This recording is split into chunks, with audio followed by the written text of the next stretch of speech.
మనలో ఒకడిగా బ్రతికి మనిషి ఎలా బ్రతకాలో చెప్పే భగవద్గీతను ఈ ప్రపంచానికి అందించిన గొప్ప అవతారమే శ్రీకృష్ణ అవతారం.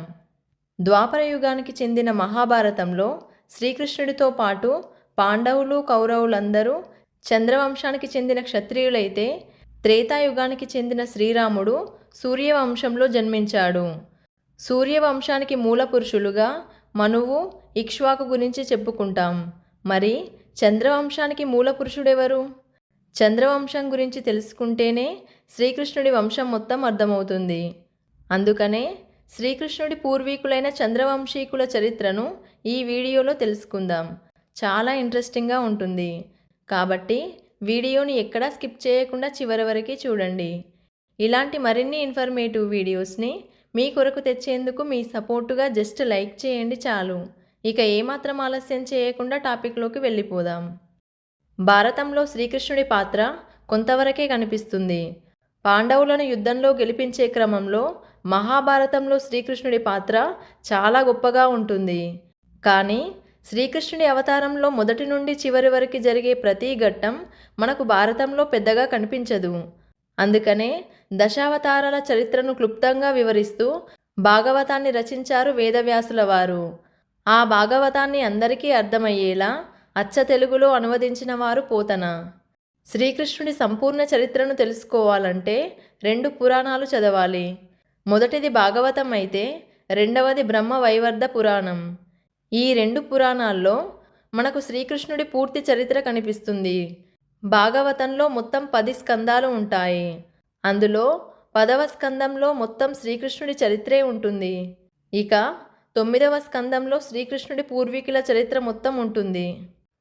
సూర్యుని అంశతో పుట్టినవాడే మనువు అని పురాణాలు చెబుతున్నాయి. ఆ మనువే ప్రస్తుతమున్న మన్వంతరాన్ని నడిపించే కాలానికి చక్రవర్తి. ఈ మనువుకి 10 మంది కుమారులు.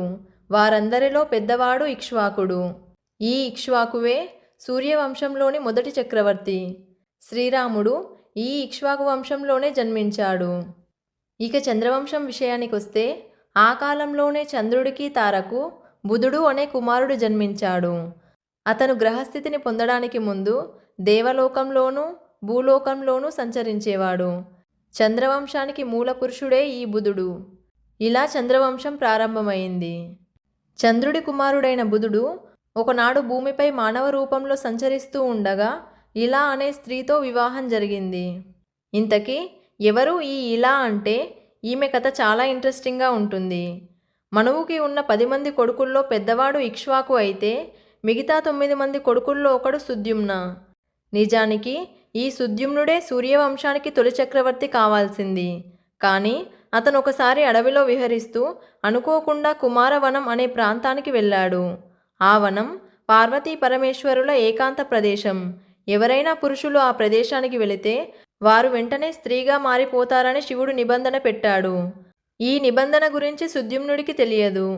అలా కుమారవనంలోకి వెళ్ళిన సుద్యుమ్నుడు స్త్రీగా మారిపోయాడు. అంతేకాకుండా తన గతాన్ని కూడా మర్చిపోయాడు. స్త్రీగా మారిపోయిన సుద్యుమ్నుడు తిరుగుతూ తిరుగుతూ చంద్రుడి కుమారుడైన బుధుడు నిర్మించుకున్న ఆశ్రమాన్ని చేరుకుంది. సౌందర్యవతి అయిన ఆమెను చూసి బుధుడు ప్రేమించడం మొదలుపెట్టాడు. ఆమె వివరాలు అడిగి తెలుసుకునే ప్రయత్నం చేశాడు. కానీ ఆమెకు గతం ఏమీ గుర్తులేదని బుధుడికి అర్థమైంది.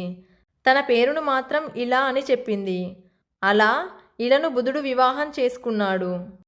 బుధుడికి ఇలకి జన్మించిన గొప్ప చక్రవర్తే పురూరవ.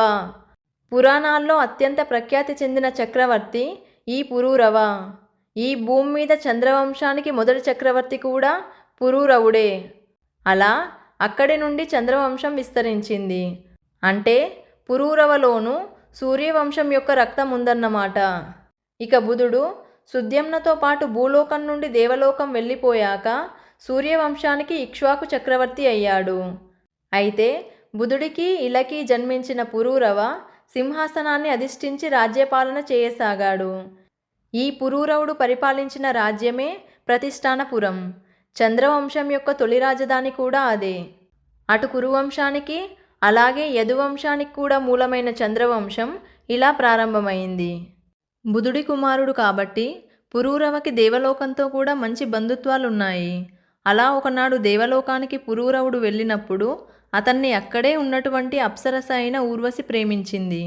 కానీ మిత్రావరుణుల శాపం వల్ల ఊర్వశి భూమి మీద మానవ రూపంలో స్త్రీగా కొన్ని సంవత్సరాలు ఉండవలసి వచ్చింది. అప్పుడు పురూరవుడు మానవ రూపంలో ఉన్న ఊర్వశిని వివాహం చేసుకున్నాడు. పురూరవుడు ఊర్వశుల ప్రేమకు గుర్తుగా వారికి 6 కొడుకులు జన్మించారు. ఆ తర్వాత ఊర్వశి పురూరవుణ్ణి విడిచిపెట్టి తన లోకానికి వెళ్ళిపోయింది. పురూరవ యొక్క 6 కుమారుల్లో పెద్దవాడు ఆయు. ఆయు యొక్క కుమారుల్లో పెద్దవాడు నహుష. పురూరవ తర్వాత ఈ నహుషే గొప్ప చక్రవర్తి అయ్యాడు. ఇంద్రలోకాన్ని సైతం కొంతకాలం పరిపాలించిన శక్తివంతుడు ఈ నహుషుడు. ఇతడు ఇంద్రుడికి మంచి స్నేహితుడు కూడాను.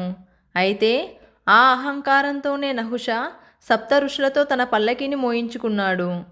అంతేకాకుండా సాక్షాత్ ఇంద్రుడి భార్య అయిన సచీదేవిని పొందాలని ప్రయత్నించాడు.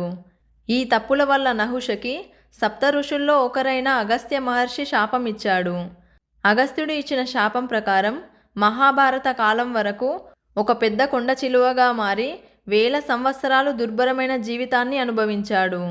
అలా పాండవులలో పెద్దవాడైన ధర్మరాజు వల్ల నహుష శాప విమోచనాన్ని పొందాడు. ఈ నహుషుని కుమారుడే యయాతి. ఇతనే మహాభారత అంశానికి అసలైన మూలపురుషుడు. మహాభారతంలో ఉన్న యదువంశం మరియు కురువంశాలు ఈ యయాతి నుండే వచ్చాయి. ఈ వంశాలే మహాభారతంలోని శ్రీకృష్ణుడి వంశం మరియు కురు పాండవుల వంశం. కృష్ణుడు ఈ యదువంశానికి చెందిన క్షత్రియుడు. ఈ యయాతి తర్వాతే చంద్రవంశం ఎన్నో వంశాలుగా విడిపోయింది. యయాతి చరిత్ర పూర్తిగా తెలుసుకుంటేనే మహాభారతం స్పష్టంగా అర్థమవుతుంది. మహాభారతానికి అసలైన మూలపురుషుడు, అత్యంత ప్రఖ్యాతి చెందిన యయాతి చరిత్ర గురించి ఇప్పుడు తెలుసుకుందాం. యయాతి పరిపాలిస్తున్న ప్రతిష్టానపురానికి దగ్గరలో మరో రాజ్యం ఉంది.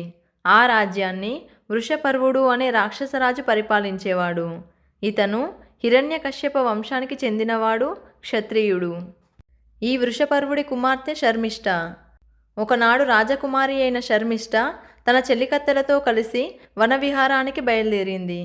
వారితో పాటు రాజగురువైన శుక్రాచార్యుని గారాల పట్టి దేవయాని కూడా వెళ్ళింది.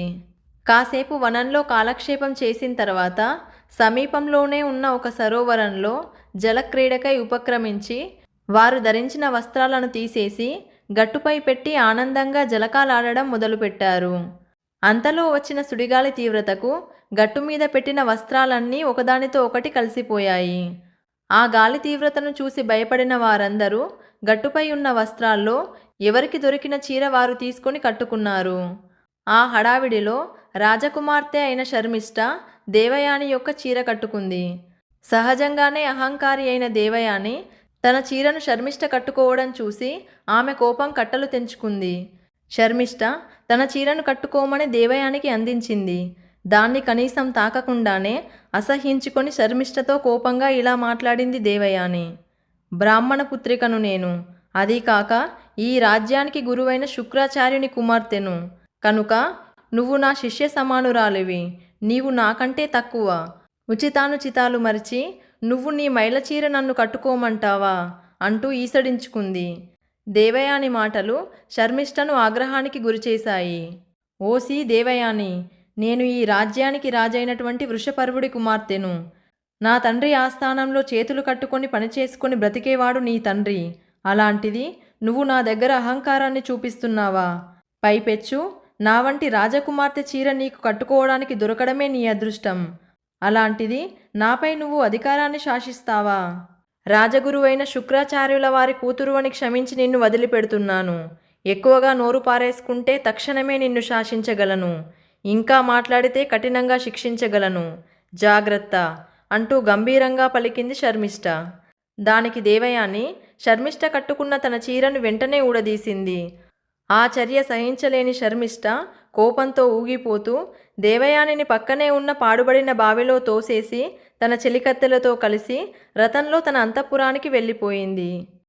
సరిగ్గా అప్పుడే అక్కడికి విహారం కోసమని మహారాజైన యయాతి వచ్చాడు. బావిలో నుండి అరుపులు వినిపించడంతో వెంటనే బావి దగ్గరికి వెళ్ళి స్వల్ప గాయాలతో బాధపడుతున్న దేవయానిని బావిలో నుండి బయటకి లాగాడు. బావిలో ఉన్న తనకి అతని కుడి చెయ్యిని అందించి రక్షించాడు. తన ప్రాణాలు కాపాడిన యయాతిని దేవయాని ప్రేమించడం మొదలుపెట్టింది. బయటకు వచ్చిన దేవయానితో ఇక నీవు నిర్భయంగా మీ ఇంటికి వెళ్ళమని చెప్పి యయాతి అక్కడి నుండి వెళ్ళిపోయాడు. రాజు వెళ్ళిపోయిన తర్వాత దేవయానిని వెతుక్కుంటూ వచ్చిన తన పరిచారికతో జరిగిన విషయాన్ని చెప్పి ఇకపై నేను వృషపర్వుడి రాజ్యంలో కాలు పెట్టబోనని, ఈ విషయాన్ని తన తండ్రి అయిన శుక్రాచార్యుల వారికి తెలియజేయమని తన చెలికత్తెకి చెప్పి అక్కడి నుండి పంపిస్తుంది. జరిగిందంతా తెలుసుకున్న శుక్రాచార్యుల వారు హుటాహుటిన దేవయాని ఉన్న ప్రాంతానికి చేరుకున్నారు. బోరున విలపిస్తున్న తన కూతురిని ఆ స్థితిలో చూసిన శుక్రాచార్యుల వారికి గుండె తరుక్కుపోయింది. దేవయాని దగ్గరికి వెళ్ళి, అమ్మా దేవయాని, అసలేం జరిగిందో చెప్పమని అడుగుతాడు. దానికి దేవయాని తను చేసింది అన్నది ఏమీ చెప్పకుండా, తండ్రి, మీరు వృషపర్వుణ్ణి నిత్యం స్తుతిస్తూ ఆయన దయాదాక్షిణ్యాలతో బ్రతుకు వెళ్ళదీస్తున్నారని శర్మిష్ఠ అన్నది. అది వాస్తవమేనా? దానికి సమాధానం కావాలని అడుగుతుంది. అప్పుడు శుక్రాచార్యుల వారు, అమ్మా, శర్మిష్ఠ అన్న మాటలలో వాస్తవం లేదు. రాజులను పొగుడుతూ వారి వద్ద చేతులు చాస్తూ వారి అనుగ్రహంతో బ్రతికే కర్మ నీ తండ్రికి లేదు. నేను సదా లోక కళ్యాణార్థం నిమగ్నుడనై ఉంటా. పరమాత్మ నాకు అనుగ్రహించిన వరాలను జగత్ కళ్యాణానికి వినియోగిస్తున్నాను. శర్మిష్ఠ ఏదో క్షణికావేశంలో అన్న మాటలను అంతగా పట్టించుకోకు. ఆమె నీకంటే వయసులో చిన్నది, పైగా రాజపుత్రిక. తనతో మనకు పంతమేమిటమ్మా? శాంతించు, నా మాట విను అంటూ, అమ్మా దేవయాని, మనకు కోపం వలదు. 1000 యజ్ఞాలు చేసిన వారి కంటే కోపాన్ని అధిగమించి అదుపులో పెట్టుకున్నవారే గొప్పవారు. మాట అన్నవారు పెద్దవారు కాదు, పడ్డవారు చిన్నవారు కాదు. అజ్ఞానంతో పిల్లలు పోట్లాడుకోవచ్చు, కానీ వాటిని పెద్దలు అనుకరించకూడదు. అన్నీ తెలిసిన బుద్ధిమంతురాలివి నువ్వు, నీకు నేను చెప్పాలా అన్నాడు శుక్రాచార్యుల వారు. ఎన్ని చెప్పినా శాంతించలేదు దేవయాని. ఇక తన కూతురి బాధ చూడలేని శుక్రాచార్యుల వారికి కోపం పెరిగి తక్షణమే అక్కడి నుండి బయలుదేరి వృషపర్వుని దగ్గరికి వెళ్ళి, నేను ఈ రాజ్యాన్ని ఈ క్షణమే త్యజిస్తున్నానని తెగేసి చెప్పేశాడు. అప్పటికే జరిగిన తతంగమంతా చారుల ద్వారా తెలుసుకొని ఉన్నాడు వృషపర్వుడు. కాబట్టి జరిగిన అపరాధాన్ని క్షమించమని వృషపర్వుడు శుక్రాచార్యుల వారిని కోరతాడు. గురువర్యా, ఇప్పుడు నేను అనుభవిస్తున్న ఈ భోగభాగ్యాలన్నీ మీరు పెట్టిన భిక్షనే. మీరు గనక లేకపోయి ఉంటే ఏనాడో మమ్మల్ని ఆ దేవతలు సంహరించి ఉండేవారు. మమ్మల్ని మన్నించి కనికరించండని ఎన్నో విధాలుగా ప్రాధేయపడతాడు. అప్పటికీ శాంతించని శుక్రాచార్యుల వారిని, మరి ఏం చేస్తే మీ కోపం చల్లారుతుందో చెప్పండని అడగగా, దానికి శుక్రాచార్యుల వారు, వృషపర్వ, నా బిడ్డకు కలిగిన దుఃఖాన్ని నేను చూసి భరించలేకపోతున్నాను. నా కూతురు దేవయాని బాధను నీవు ఉపశమింపజేయగలిగితే నీ రాజ్యంలో ఉండడానికి నాకు ఎటువంటి అభ్యంతరం లేదు అనడంతో వెంటనే దేవయాని ఉన్న ప్రదేశానికి వృషపర్వుడు శుక్రాచార్యునితో కలిసి వెళ్తాడు. అప్పుడు వృషపర్వుడు దేవయానితో, అమ్మా దేవయాని, నేను ఈ రాజ్యానికి రాజునే కావచ్చు, కానీ నీ తండ్రి శుక్రాచార్యుల వారికి సేవకుడను. నీకు జరిగిన అవమానానికి మిక్కిలి చింతిస్తున్నాను.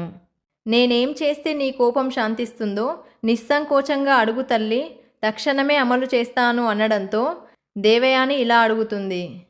తన 1000 మంది చెలికత్తెలతో సహా మీ కూతురైన శర్మిష్ఠను నాకు దాసిగా చేయండి. అంతేకాదు, నాకు వివాహమై నేను అత్తవారింటికి వెళ్ళినా సరే అక్కడికి కూడా వీరందరూ నాకు దాసిగానే రావాల్సి ఉంటుంది అని చెప్పింది. దానికి వృషపర్వుడు, నా సమస్త దానవజాతి శ్రేయస్సు కోసమైనా నేను నా కూతురు శర్మిష్ఠను త్యజిస్తాను అని మాట ఇస్తాడు. ఇక శర్మిష్ఠను అక్కడికి పిలిపించి తను ఇచ్చిన మాట గురించి ఆమెకు చెప్పి శర్మిష్ఠను దేవయానికి దాసిగా సమర్పిస్తాడు. తండ్రి మనోవేదనను అర్థం చేసుకున్న శర్మిష్ఠ దేవయాని కోరినట్టుగానే జీవితాంతం ఆమెను సేవించేందుకు అంగీకరించింది. ఇక తక్షణమే రాజకుమారి శర్మిష్ఠ వెంట 1000 మంది పరిచారికలు దేవయానిని అనుసరించి వెళ్ళారు. అప్పుడు దేవయాని తన తండ్రి అయిన శుక్రాచార్యునితో ఇలా అంటుంది.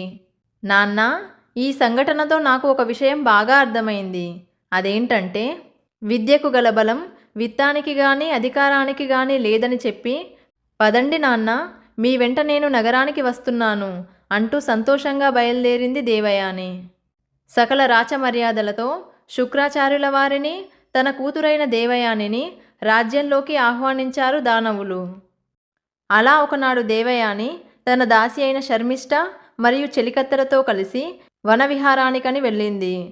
అక్కడ దేవయాని ఒక చెట్టు కింద కూర్చొని తన చెలికత్తెలతో సపర్యలు చేయించుకుంటూ ఉండగా ఆ ప్రాంతానికి సమీపంలోనే వేటకని వచ్చిన యయాతి మహారాజు అక్కడకు వచ్చాడు.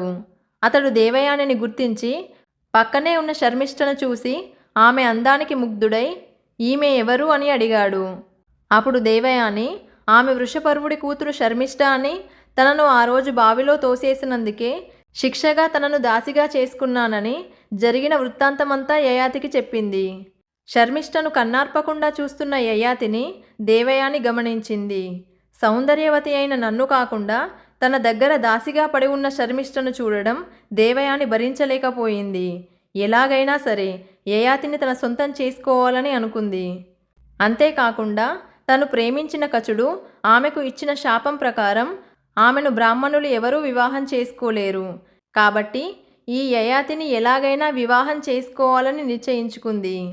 అప్పుడు దేవయాని యయాతితో, మహారాజా, మీరు ఆ రోజు నన్ను బావిలో నుండి రక్షించేటప్పుడు మీరు నాకు మీ కుడి చేయిని అందించారు.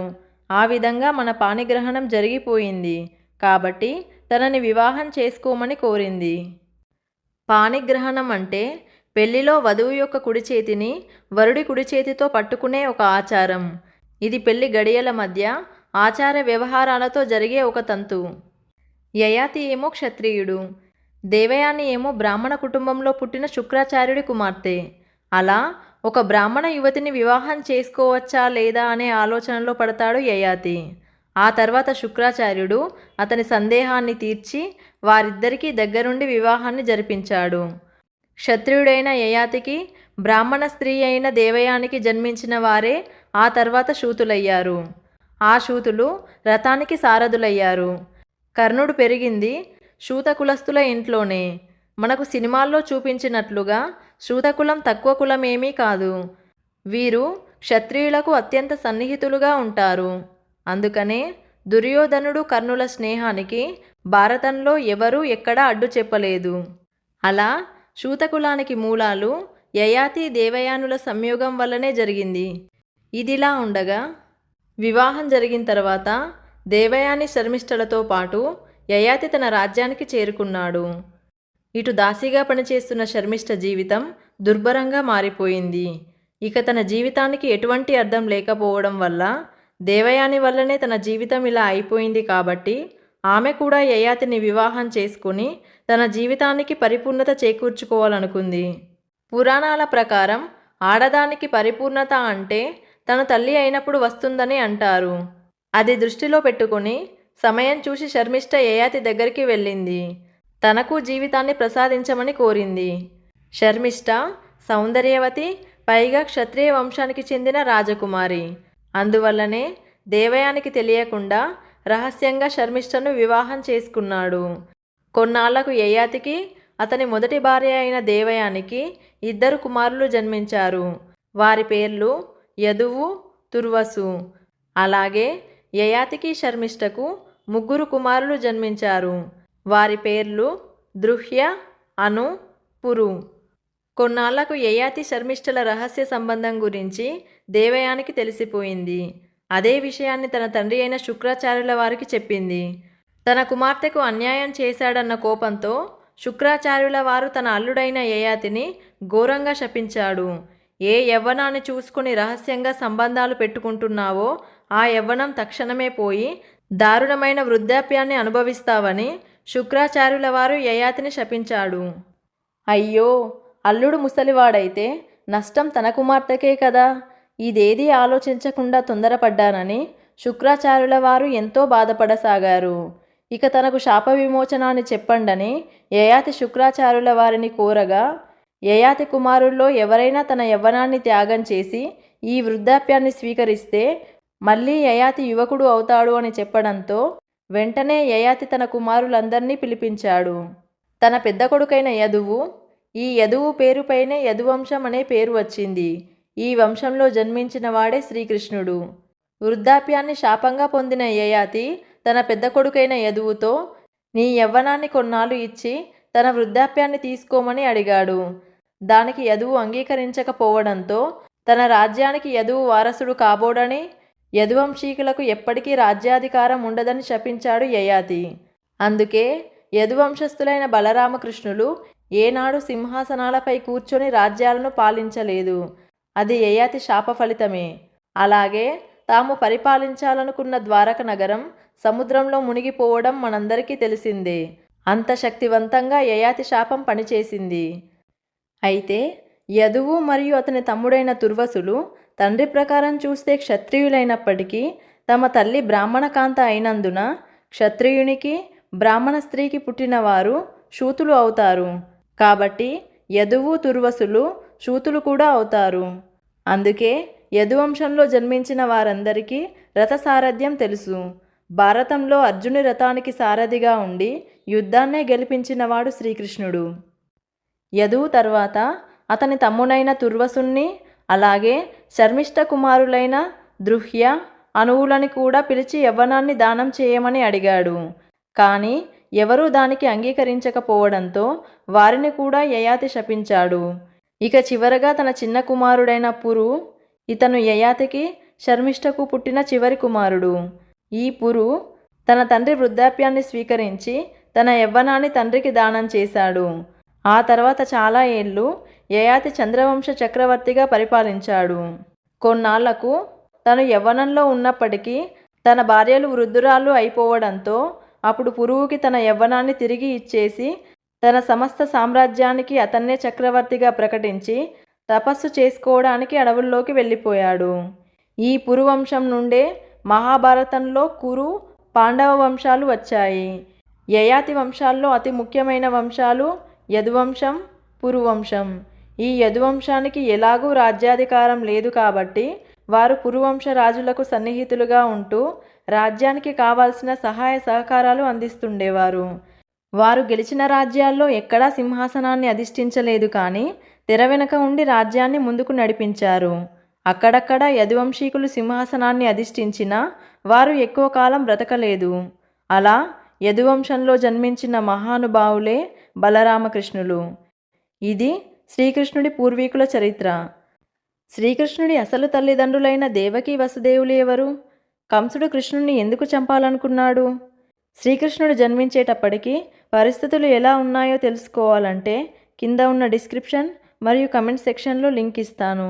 ఇంట్రెస్ట్ ఉన్న వాళ్ళు ఒకసారి చెక్ చేయండి. ఈ వీడియోపై మీ అభిప్రాయాన్ని కమెంట్ చేయండి. నచ్చితే ఒక్క లైక్ చేయండి. మీ ఫ్రెండ్స్ అండ్ రిలేటివ్స్తో షేర్ చేయండి. మీ అభిప్రాయాలని, సజెషన్స్ని కమెంట్ ద్వారా తెలియజేయండి. మీరు చేసే లైక్ అండ్ కమెంట్ వల్ల ఈ వీడియో మీలాంటి ఇంకొంతమందికి సజెస్ట్ అవుతుంది. సో ఇలాంటి మరిన్ని ఇన్ఫర్మేటివ్ వీడియోస్ కోసం సుమక్క 369 ఛానల్ని సబ్స్క్రైబ్ చేయండి. వీడియోని చివరి వరకు చూసిన మీ అందరికీ థ్యాంక్ యూ. నెక్స్ట్ వీడియోతో మళ్ళీ కలుద్దాం. జై హింద్.